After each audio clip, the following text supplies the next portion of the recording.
రోజువారీ కుటుంబంలోని వివాదాలు ఇప్పుడు 2 పోలీస్ కేసులుగా నమోదైనాయి. పహాడీ షరీఫ్ పోలీసులు 2 కేసులు నమోదు చేశారు.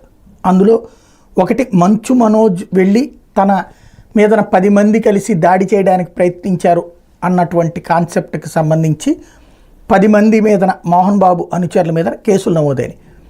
అదే సందర్భంలో మంచు మనోజు మౌనిక తో తనకి ప్రాణహాని ఉందంటూ కమిషనర్కి, సైబరాబాద్ కమిషనర్కి మోహన్ బాబు వాట్సాప్లో పంపించినటువంటి ఫిర్యాదు ఆధారంగా అది పహాడీ షరీఫ్ పోలీసులకే ఆయన ఫార్వర్డ్ చేయడంతో అదొక కేసు నమోదైంది. మంచు మనోజ్తో పాటుగా మరొక వైపున మౌనిక మీద కూడా కేసు నమోదు చేశారు.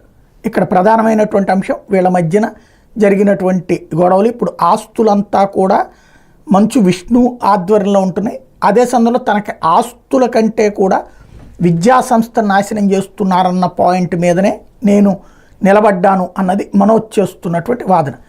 అదే సందర్భంలో తన మీద దాడి జరిగింది అన్నటువంటిది.